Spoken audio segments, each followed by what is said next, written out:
We are back again with On the Moneyline, a podcast by MMA Play 365. I'm your host Newsome, and we are back at the Apex here in Vegas for UFC Vegas 39. There's been a lot of negative noise regarding the main event for this card, as we have Marina Rodriguez versus Mackenzie Dern. But honestly, I love this fight from a stylistic perspective because we have a world-class grappler versus a world-class striker. Both fighters' strengths are also their opponent's weakness too. A really intriguing fight, and I'm really looking forward to breaking that one down. Another really good fight that's worth mentioning quickly too is the battle between the two wrestlers, with Hawes versus Deron Winn. But just before we get into the breakdowns, as always, there's a few things to mention in regards to MMA Play 365. The last event was a mixed one in regards to our results. We did drop a small bet on Joe Solecki. That fight was relatively close, with Solecki starting strong and Jared Gooden finishing strong, but the profit on the night was reliant on Niko Price, who managed to fight through the fire whilst also fighting for our money to beat Cowboy Oliveira.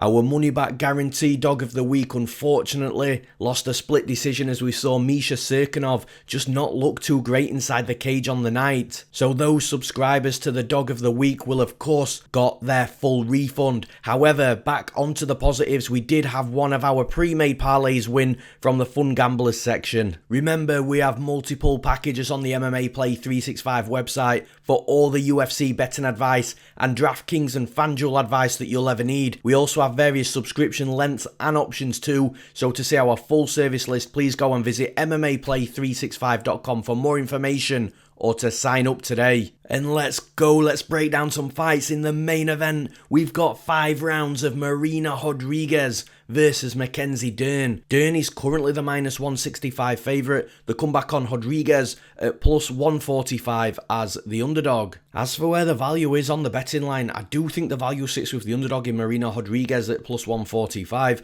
I think the betting line should be much closer. I do think that this fight probably should have come in to the fight as a pick'em, which it won't, with Dern being as wide as what she is. So I do think that that value sits with that plus money underdog.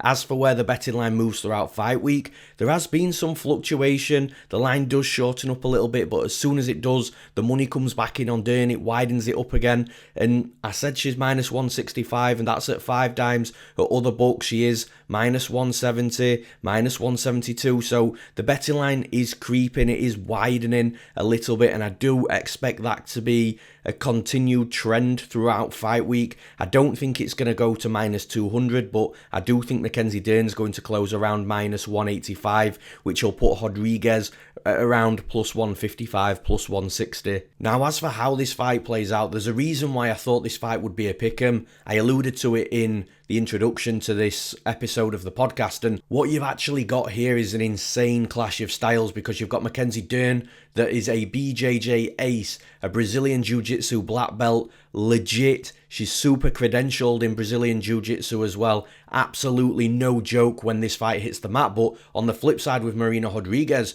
you've got a fighter with a dangerous striking Muay Thai style. She's got elbows, she's got knees, she's got volume. She uses kicks, mixes it in with her punches. She's great in the clinch as well, really good under pressure, and she's got that patient Muay Thai style. When it comes to Rodriguez's striking, it is on a different level when you compare it to Mackenzie Dern. And just like when you look at the grappling in this fight, Mackenzie Dern is on completely different levels to what Marina Rodriguez is at. So that's why this fight is so intriguing, because like I say, if Mackenzie Dern does manage to get Rodriguez down, she might only need one takedown to finish the fight. That's how dangerous Mackenzie Dern is on the mat. But when you look at how Mackenzie Dern can get fights to the mat, this is where I'm a little bit worried for her, because Mackenzie Dern, she's not the strongest wrestler. Sure, she can shoot a single leg, sure, she can shoot a double leg, and at some levels in the UFC, she's going to be able to score them takedowns relatively easily. But Mackenzie Dern doesn't rely on the traditional wrestling style takedowns to get fights down to the mat. She is physical, she is strong,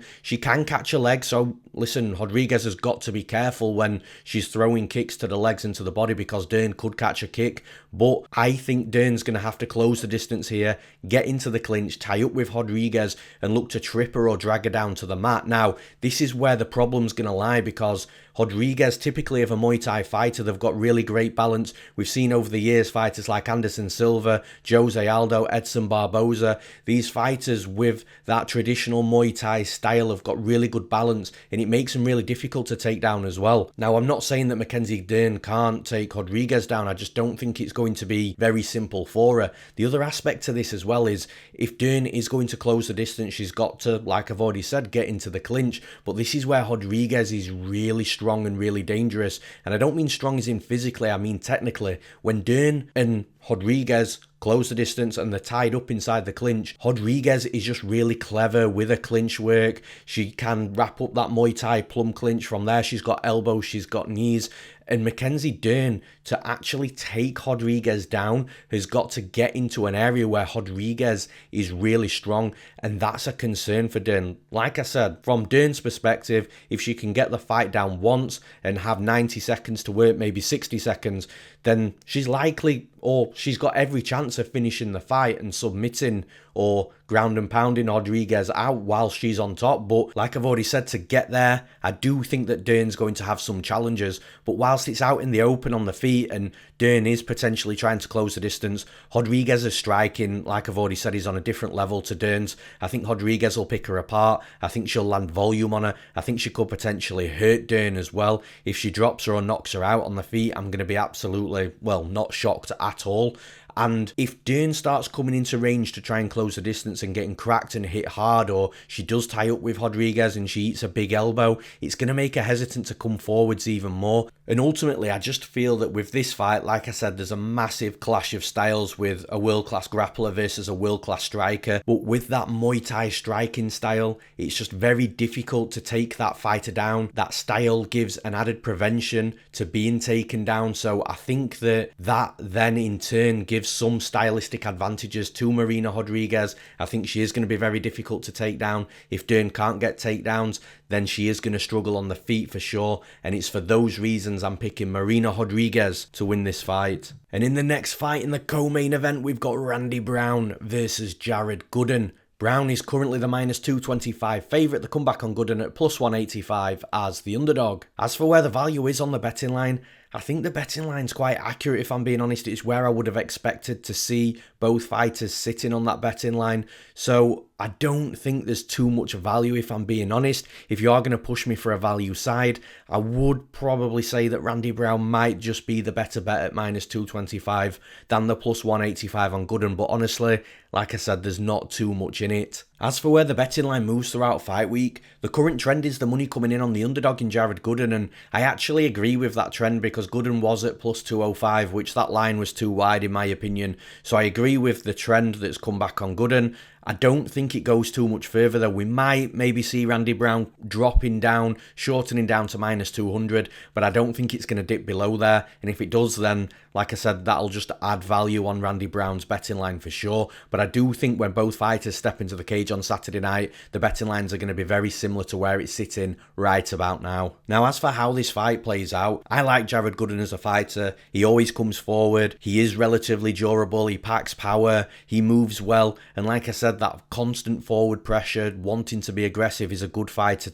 and a good style to watch inside the cage. But I do think he's going to have difficulties against Randy Brown now. Randy Brown normally has a huge size advantage over every opponent that he has in the division, and that's not going to change with Gooden. But Gooden isn't short either. We've got 6'3" of Randy Brown versus the 6 foot of Gooden. The difference in reach is just 1 inch advantage for Randy Brown, so the physical advantages aren't going to be as prominent in this fight for Brown, but they are still going to be there regardless. Now, where I worry for Jared Gooden in this fight is from a volume perspective. He does land at a high clip, landing over 5 strikes per minute, but he also absorbs over 7 strikes per minute, which is not only a negative difference, but absorbing over 7 strikes is a lot of strikes on average in the UFC for a fighter to be absorbing.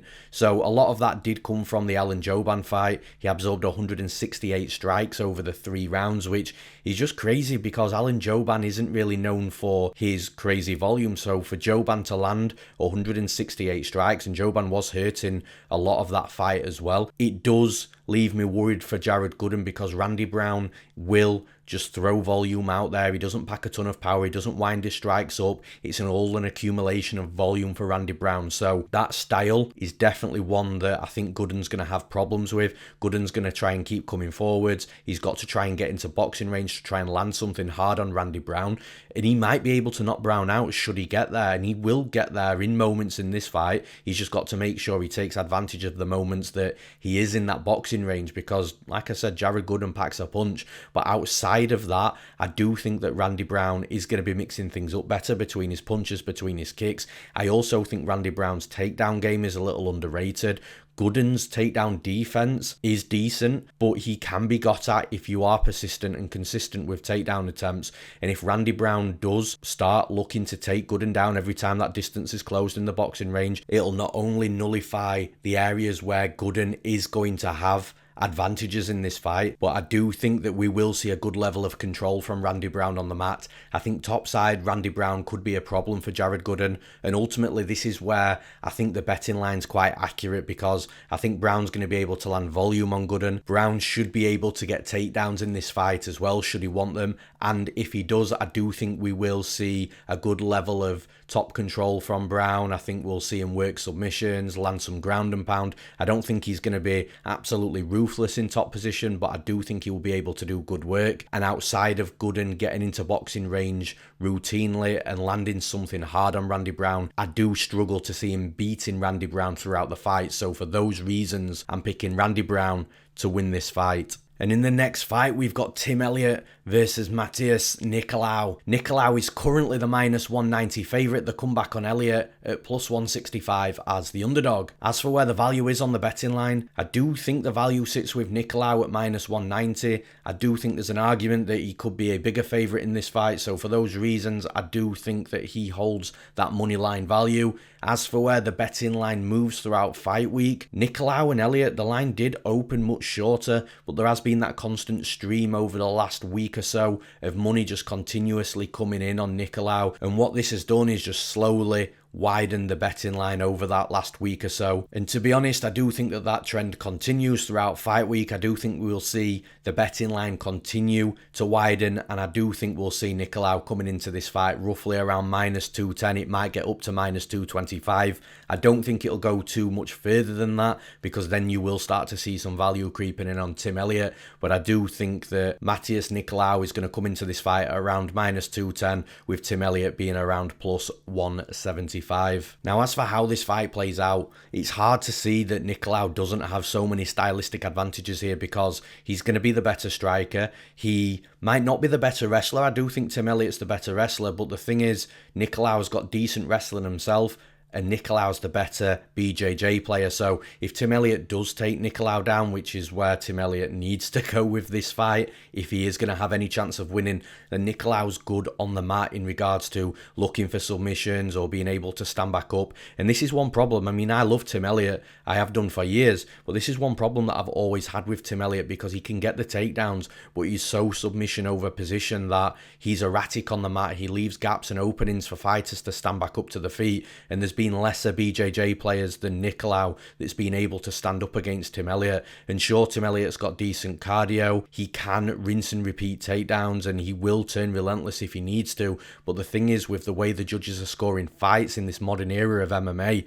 Tim Elliott's going to have problems winning fights against fighters that can continuously stand up against him. And like I say, Nicolau's a black belt in BJJ. He's going to be able to get back up to his feet. Tim Elliott, I think unless he catches Nicolau's neck in a scramble or something like that, I just don't see him being able to dominate Nicolau on the mat or really do anything effective. So then what you've got is you're going to be looking at the effective striking, and this is where the biggest advantage is in this fight, because Tim Elliott's striking, he has got volume. You know, he does throw weird front kicks. He's a very awkward fighter. He has got weird volume, and like I say, judges don't score technique. They score what's effective and what's landing. So it doesn't matter that Tim Elliott isn't the cleanest or sharpest striker.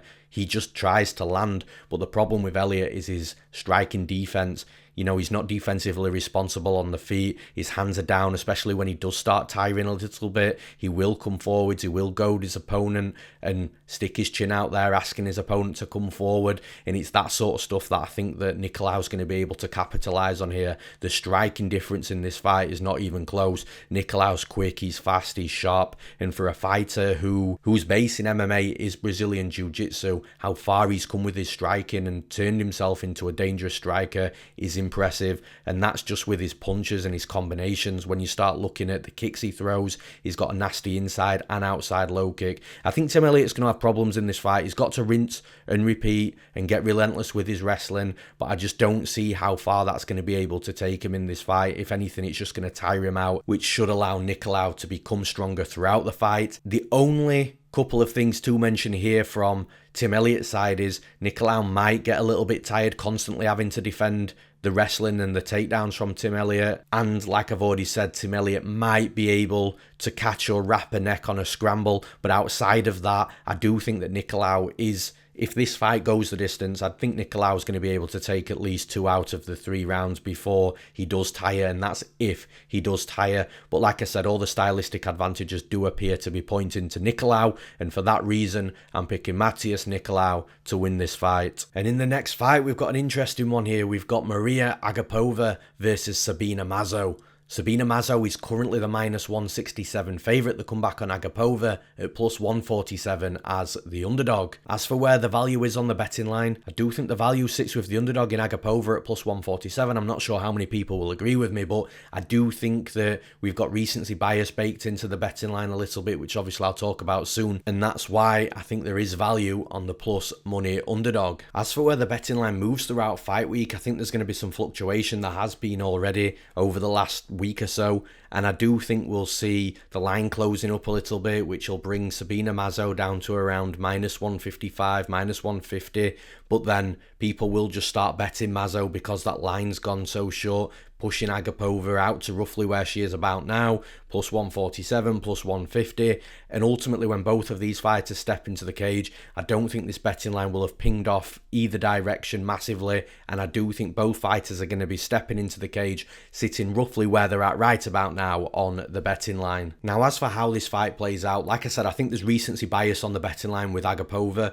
Obviously, Agapova was really high on herself. I think a lot of people were high on Agapova as well. Obviously, after beating Hannah Cyphers and the way she looked beating her, absolutely smashing her on the feet and then finding a choke in round 1, she went into that fight with Shayna Dobson full of confidence. Like I said, she will have been massively high on herself, probably thinking that if she wins this fight, she gets a title shot or something. But actually, the way Agapova came into that fight, her mindset was just crazy. She was doing some really cringy things in the lead up to the fight, and it was just really difficult to watch when she was inside the cage. And I do believe that when she lost that last fight to Shayna Dobson was the biggest winning underdog in UFC history. So that was crazy, massive upset, one that I don't think anybody saw coming, and credit to Dobson for being able to do that. But I think what's happened since that last fight, I think that will have humbled Agapova. And if it hasn't humbled her, then I don't know whatever will. But I do think that Agapova will have learnt from that loss. I think that loss will have come as a shock to her as it did to the rest of the MMA community and the fans watching at home.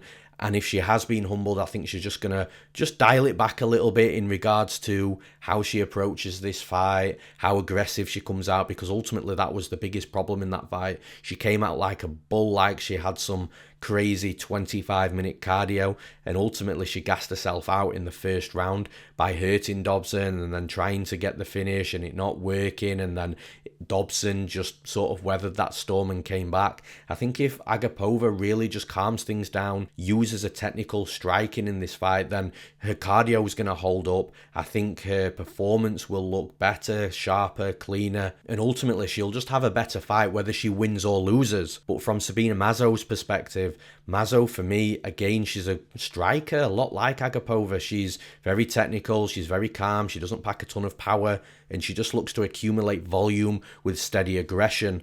And I think that this fight is going to see two fighters coming at each other with a similar approach in regards to being calm, in regards to looking to try and get reads in, get an edge in, start to try and pull away on strikes and being first and not being second, not allowing themselves to slowly start slipping away. Well, the fight slipping away from them. And like I said, I think we're going to see a similar approach from both fighters. Now with Sabina Mazo, she can make fights really close, even though she does have advantages in the fight. Now, I'm not saying she's got an edge in this fight specifically. She might have a slight striking edge, but she does have a knack of making fights much closer than they should be. So, for example, her last fight against Alexis Davis, Sabina Mazo should have been strolling through that fight, in my opinion. And that's no disrespect to Davis. She's a good fighter, but Mazo's a young, hungry fighter on the rise, developing from fight to fight. I do think that should have been a fight where Mazo went out there and looked spectacular, and she just didn't. Now, admittedly, in those fights comes with the wrestling and takedowns. That's why the fights end up being close. But the thing is, Agapova's got decent wrestling. You know, when she wants to shoot in a takedown, she can take her opponent down. She's got decent top control. So this is another avenue for Agapova to take, as long as she's cleared her mind and she's coming into this fight in a good mindset and not thinking that she's just going to blow her opponent out in, you know, under 3 minutes. And I do expect to see that from Agapova. Mazo's got some takedowns herself, but I do think she'll try and keep this fight vertical. I just think from a plus money value perspective that Agapova has got various paths to victory. I don't think she's going to get whitewashed on the feet, and in a 15-minute kickboxing fight, Agapova is going to have a lot of success. But this is mixed martial arts. I think Agapova can mix in takedowns, get in the clinch, really try and work Mazo there as well. And I just think the betting line should be much closer than what it is. I think Agapova, from an overall perspective, is the better mixed martial artist. I think she's got multiple paths to victory, whereas I think with Mazo, she's just got the one with keeping the fight on the feet and trying to outpoint Agapova.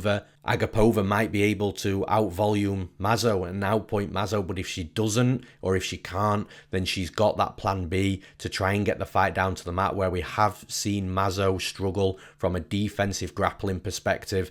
And it's for those reasons, the multiple paths to victory, that I'm picking Mariya Agapova to win this fight. And in the next fight, this is probably my favourite fight on the entire card. I did touch upon this in the introduction to this episode of the podcast. We've got Phil Hawes versus Deron Winn. Hawes is currently the minus 320 favourite to come back on Winn at plus 260 as the underdog. As for where the value is on the betting line, honestly, I think the betting line is way too wide here. I think Winn's way too big of a underdog. I do understand why Phil Hawes is the favourite, and I wouldn't expect him to come in as an underdog, and I wouldn't expect this line to be close to a pick'em, but I also wouldn't expect Phil Hawes to be wider than a 3-1 favourite in this fight. I think the value's with Deron Winn on the money line. As for where the betting line moves throughout fight week, to be honest, I've been a bit surprised throughout. I'm surprised that the line has continued to widen. Deron Winn was plus 225, plus 230, but then so much money's come in on Hawes, and it's pushed Hawes, like I said, over that 3-1 favourite gap, and I just don't think that that is justified. So I've been quite surprised with the betting line. I'm not too sure how wide it gets because I'm already shocked, but if I am being realistic with my thoughts, I would think that the line does shorten up a little bit as we get closer to fight night.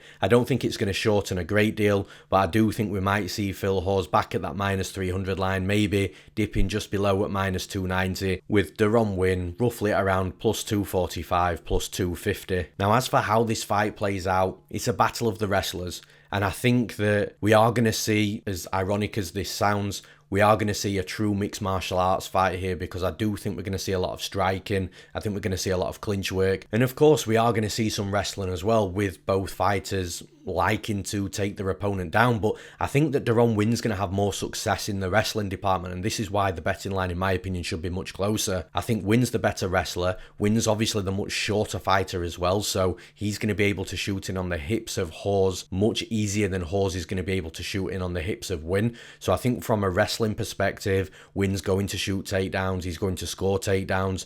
If he does put Phil Hawes on his back, there's no danger for Winn like he had against Meerschaert, for example, of being on top and worrying about his opponent submitting him off of the back. I think Winn will be able to shoot takedowns, land takedowns, and just know that he's going to be relatively safe on the mat without having to worry about too much coming back at him. But all fights start standing, and although Winn, in my opinion, does have an underrated striking game, I don't think he's a great striker, but I do think people overlook the striking of Winn. He does pack power, he can throw fast combinations. Look at the Eric Spicely fight, he's got volume over 3 rounds as well. So I do think his striking's overlooked, but when I really watched this fight back and I looked at how good Phil Hawes looks whilst he's fresh, when he's got cardio, Phil Hawes is a good striker, and at Sanford MMA that's only going to be improving from fight to fight as well. But he's got good hard low kicks, he's got powerful combinations, he's explosive, he likes to be a bully in there, and honestly when you put all that together with his striking combinations and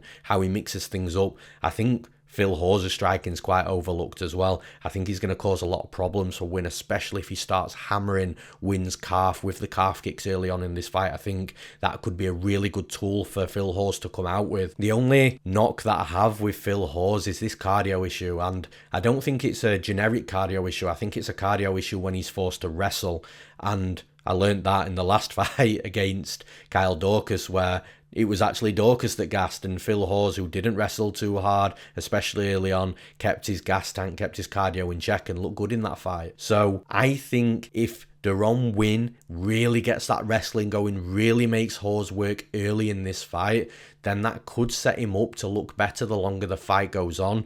But honestly, I think when Winn comes into range in these early moments, I do think that he is going to be cracked hard with some shots, with, like I said, with low calf kicks, with combinations. Winn's quite durable, so he probably will be able to withstand some shots to the chin. But if Phil Hawes really puts it on him early, then Winn's going to have difficulties trying to absorb that and trying to get his wrestling game going at the same time. The reason the line should be shorter is because Winn has a legitimate path to victory in this fight. A legitimate path to victory which a lot of plus 260 underdogs shouldn't have. So that's why I think the betting line should be shorter. I think Winn does have a possibility of getting into the wrestling early and trying to tire Hawes out. But ultimately, although the value is on the underdog, I do see Hawes getting off on some nice, powerful, explosive strikes early on, which could either finish Winn or just set himself up for the fight going forward. So ultimately here, I do think that Hawes is the more dangerous fighter, especially early on. And I do think that because he's got a wrestling background as well, it's not going to be as easy for Winn trying to take him down as what it would be fighting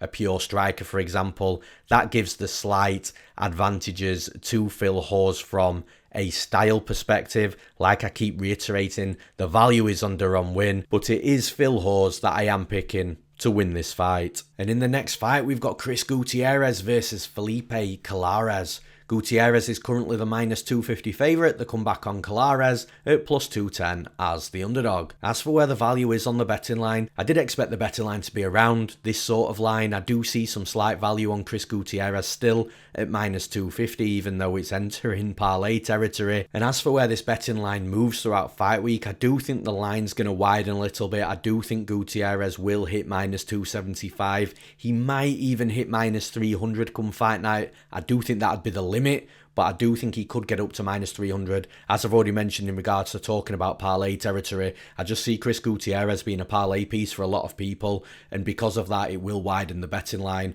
So I think Chris Gutierrez, money will come in on him throughout fight week. It will widen the betting line up, but not by too much. Now, as for how this fight plays out, I just think it's a little bit of a mismatch, if I'm being honest. I think Chris Gutierrez obviously is going to have the striking advantage in this fight. My only knock on Gutierrez is sometimes his volume. He can wait around a little bit too much. I'd like to see him a little bit either more aggressive or just fire back more on the back foot and just increase that volume in his fights. But aside from that, I think he's got a good fight ahead of him here. Felipe Colares is not going to be on his level in regards to the striking. I think Colares will know this, and if he doesn't, he will probably know this a couple of minutes in. Chris Gutierrez, especially if he starts hammering the low kicks early on in this fight, he's got deadly low kicks. That'll set him up to either finish the fight or win an easy 3-round decision. For Colares, he's got to get in on the takedowns early, but Gutierrez isn't the easiest fighter to take down. Colares also doesn't have the greatest takedown offense rate at 23% of his takedowns being completed. And I'm not saying that he can't take Gutierrez down, but what I am saying is he's going to have difficulties doing it. And if he does take Gutierrez down, I don't think Gutierrez is going to be laying on his back, absorbing top control time. And I think he's going to get back up to his feet relatively quickly. I don't think Colares, although he's got a good submission game, I don't think he's going to be a huge threat to Gutierrez. Like I said, there's levels in MMA, and I'm not saying that Gutierrez is levels above Colares, but I just think he's the better fighter fighter. I think stylistically he's got advantages. Colares will struggle getting the fight to where he wants to get it, and because of that, it'll allow Gutierrez to really push forward with his striking and just piecing Colares up on the feet. Deadly low kicks, combinations. Gutierrez is good fighting forwards and backwards as well. I just think it's a really difficult fight for Colares to win, and for those reasons, I'm picking Chris Gutierrez to win this fight. And in the next fight, we're in the heavyweight division. We've got Alexandr Romanov versus Jared Vanderaa. Romanov is the biggest favourite on the card at -600, with the comeback on Vanderaa at +450 as the underdog. As for where the value is on the betting line, at -600 we're in territory where it is very risky, especially for a heavyweight fighter. But if you are adamant that you want to bet the money line in this fight, I simply think that -600 is the better bet than +450. But like I said, you are in that territory. If this is mixed martial arts, 4-ounce gloves, it is a heavyweight fight to add on to that as well. So it is risky, but like I said, if you putting money on the money line, I'd rather have my money on the -600 of Romanov than the +450 of Vanderaa. As for where the betting line moves throughout fight week, this betting line, there's only been one trend, and that's the money coming in on Romanov. Romanov opened at around -400, Vanderaa was around +300, so all that money has been steaming in on Romanov, pushing him out to -600. I do think that trend continues. At -400, I did anticipate it sitting at around -600, so I'm not sure how much wider it gets, but I could see definitely -650, maybe -700 at the most, but I don't think it's going to go much wider than that. Now, as for how this fight plays out, as I've just mentioned in the last fight with Gutierrez and Colares, I just think this fight's a mismatch as well, but this fight's a bigger mismatch stylistically because Vanderaa can be taken down. Initially, Vanderaa actually does a decent job of trying to post up and get back up to his feet before he's settled on his back, but if his opponent is relentless with the takedowns and really persistent as well, just like Sergey Spivak was. Spivak was able to take Vanderaa down, and like I said, the initial moments Vanderaa was looking to get back up to his feet, but as soon as he was settled on his back, he just didn't have anything off his back. He had no submission attempts, his movement just wasn't there at all. He wasn't trying to scoot back up to his feet, get onto a hip. He wasn't trying to work his way to put his back against the cage to help himself stand back up. He wasn't looking to stand back up in general. So it does seem like when Vanderaa is put on his back, he just has massive problems. And ultimately, this is a big problem for him against Romanov because Romanov is a wrestler. From a striking perspective, Vanderaa does have decent accumulation of volume. He hasn't got that one-punch knockout power, but what comes with that typically as a heavyweight is speed and movement and, like I said, some decent volume, which Vanderaa has.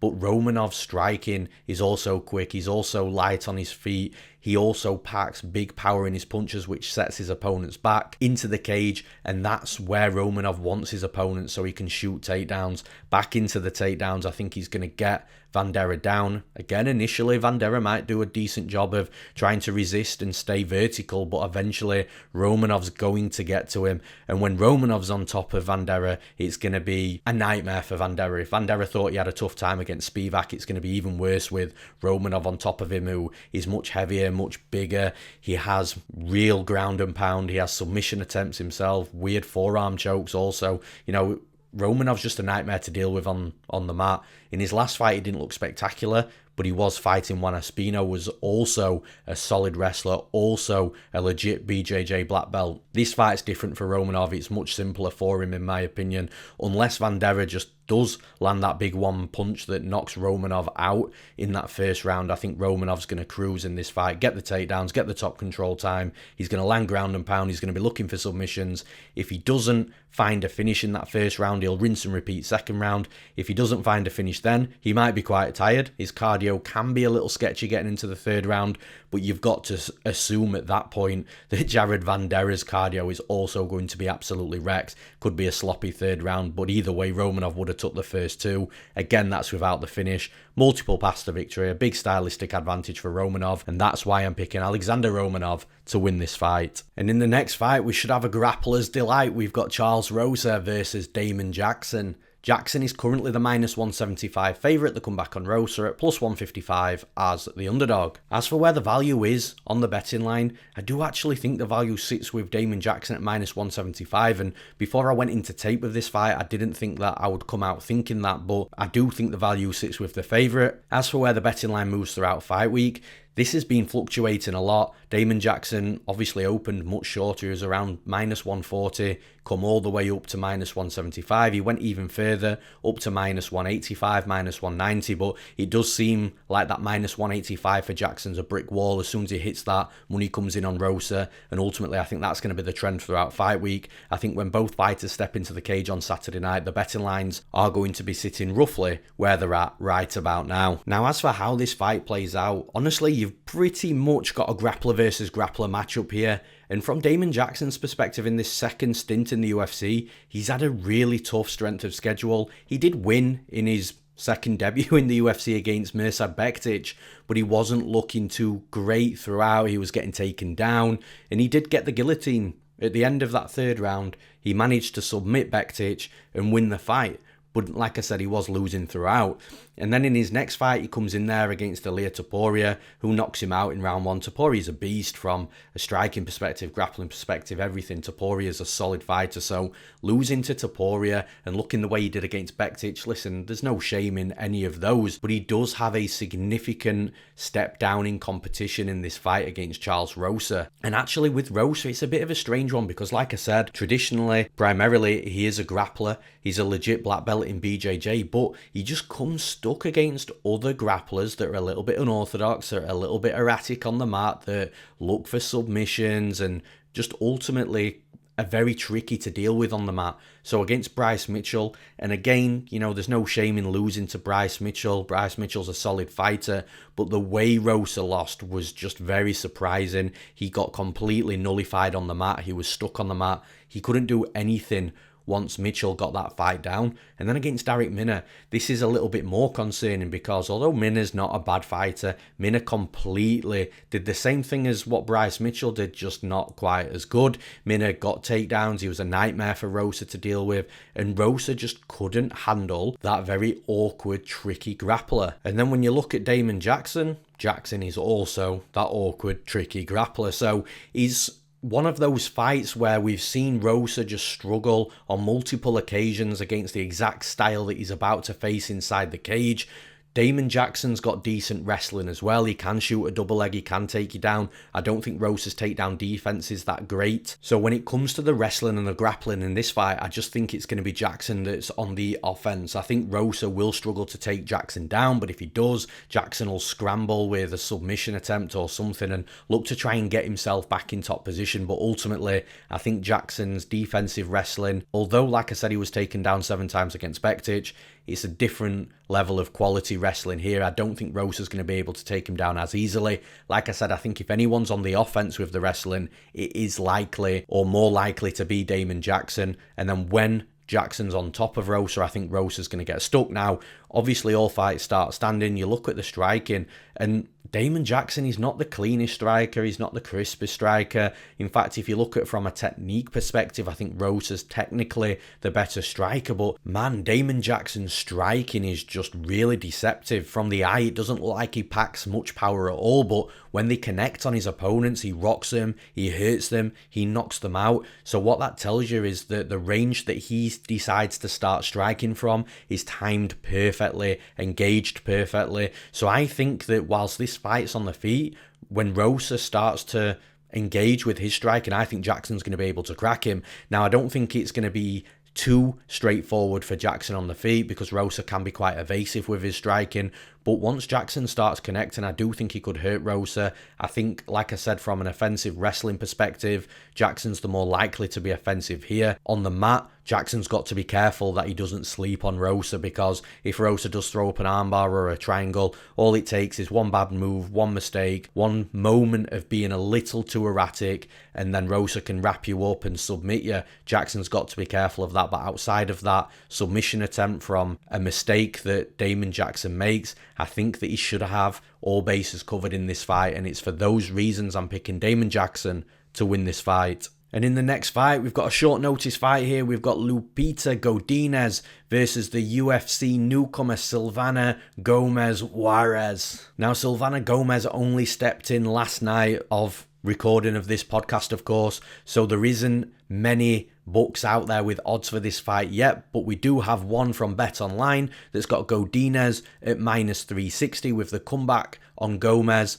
at plus 285. As for where the value is on the betting line, honestly, I think the betting line's way too wide. I think that the plus 285 on Gomez, even though she's on short notice, making a UFC debut, I understand all the concerns and the red flags. We'll talk about that shortly as well. But I do think from a line perspective that the plus 285 of Gomez is absolutely the better bet than the minus 360 on the side of Lupita Godinez. As for where the betting line moves throughout fight week, well, obviously, like I've said, other books have got to open the lines. At that point, you will start to see the betting line flying around. Honestly, Godinez opened at minus 600, which is just absolutely crazy. That line dropped down very quickly to minus 360. I think once all other books open the betting lines, we will see the line shorten. I do think we'll see Lupita Godinez go into the cage roughly around minus 275. And at that betting line for Godinez, Gomez will be sitting at around plus 200. Now, as for how this fight plays out, I actually think this could be quite a close fight. Looking at Silvana Gomez, she's a good fighter. She's got decent boxing. She slides in and out of range really well. She uses low kicks along with the 1-2 combination on the feet, straight down the pipe. And also her jiu-jitsu looks decent as well. We have seen her taken down. The takedown defense could potentially be an issue for her in this fight if Godinez decides to go down that route. But once she's on the mat, she can scramble, she can get herself out of bad positions, and more importantly, put herself back in those advantageous positions. Now, you look at the only two losses on Silvana Gomez's record, and they've come against Ariane Lipski in KSW, and then Poliano Botello, which was about 5 or 6 years ago. But what's interesting, both of those fighters that she's lost to are in the UFC, so Gomez is a UFC caliber fighter from what I've seen, and that's the reason why, like I said, I know she's fighting on short notice. I know she's making a UFC debut. Debut jitters could kick in. And listen, she's 36 years old as well, so she's not a spring chicken and entering the UFC relatively late. But I do think, like I said, she looks good still. She's not looking like a regressed or declined fighter. She's got decent striking. She's got decent jiu-jitsu. And I'm not saying that this fight's going to be easy for her, because it's absolutely not. From Godinez's perspective, she's an aggressive ball of energy. She'll constantly come forward. She fires out strikes in combinations with her hands, hooks, straight punches. She mixes in kicks as well. She'll also look for a takedown if she wants to mix things up. Jiu-jitsu on top isn't her strongest aspect, but again, it's not an area that she's bad in. But I just think with Gomez, like I said, she's experienced. She's got more fights than Godinez. She's only lost to legit fighters who are now in the UFC. And like I said, she's got a skill set with good boxing and good jiu-jitsu, which could cause problems for Godinez in this fight. I think that Gomez also looks like the bigger fighter, so she might be more physical. And like I said, I'm not saying she's going to win this fight easily. I just think that if Gomez can stay composed and stay calm, I think she'll be able to put some nice volume on Godinez. I think she'll be able to take advantage of Godinez being overly aggressive. I think she'll be able to move laterally as well, get herself out of bad positions. And like I said, just make life difficult for Godinez.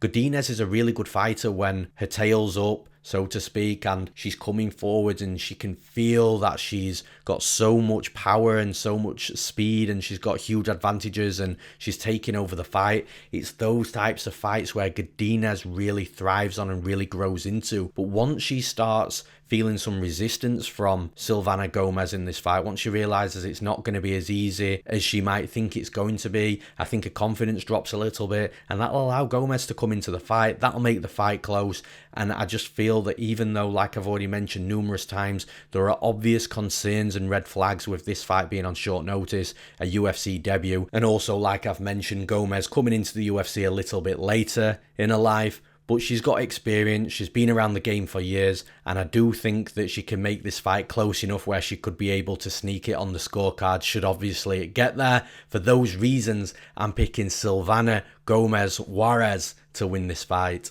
And in the final breakdown of this episode of the podcast, we've got a fight that could potentially be fight of the night. We've got Charlie Ontiveros versus Steve Garcia. Garcia is currently the minus 300 favourite. The comeback on Ontiveros at plus 250 as the underdog. As for where the value is on the betting line, I do think the betting line's accurate. I think it's where it should be. I agree with Steve Garcia being at minus 300. I do think Ontiveros is going to have his moments in this fight, so if somebody's got a plus 250 ticket on Ontiveros, I don't hate it, but I do think the betting line's accurate. Now, as for where the betting line moves throughout fight week, I don't think there's been much action on this fight. This betting line has settled hard. It's been around this sort of line over the last week and a bit. When the lines got released, Steve Garcia hasn't really shifted from a minus 300 favourite for a couple of days, and obviously Ontiveros' betting line hasn't shifted too much either. So I think it's one of them fights where people just aren't too interested in having action on it, and it's for those reasons I don't think the betting line moves too much throughout fight week. Both fighters will step into the cage sitting roughly where they're at on the betting line right about now. Now, as for how this fight plays out, I think this is going to be a wild fight, and that's mainly due to Steve Garcia. Ontiveros is quite a wild fighter as well. When he really gets going, he likes to be explosive and come forwards from his karate stance into powerful punches and throwing hook kicks and, you know, that karate base that he's clearly got. But with Steve Garcia, he only knows one way to move, and that's forward. He'll go forwards hard, aggressively. If it means eating 2 or 3 shots to just land a flurry and a barrage of strikes himself, then that's fine with Garcia. He's durable. But what he also does is, whilst he's being aggressive, almost bull-like, he will mix in takedowns when he hits that brick wall, and that brick wall is normally his opponent's back against the cage. He will look for takedowns. He's got decent top control. He can be a little bit loose with his positioning on top, which can allow his opponents to stand back up, but overall Garcia's game is so exciting to watch. Like I said, he applies a lot of pressure, a lot of aggression. He's a ball of energy inside the cage, and he's going to force Ontiveros to fight. But the thing is, I think when he's forcing Ontiveros to fight, it'll be Ontiveros on the back foot. That'll give Garcia opportunities to land hard punches. That's where the karate stance is nullified. That's what the judges will love to see as well. And then if he starts mixing in takedowns, we know Ontiveros can be taken down. It doesn't matter if Ontiveros does get back up to his feet, because Garcia will just go again with this whole ball of energy thing that he's got going on for him. And I just think that it's a bad fight for Ontiveros. Sure, he might be able to catch Garcia coming in with something. I absolutely think that's a possibility with the way Garcia fights, but I just think that it's a low percentage outcome. I think Garcia is the better overall mixed martial artist. I think he's the fighter that's going to be dictating the pace and the range of the fight, along with mixing things up from a striking to a wrestling to a jiu-jitsu perspective.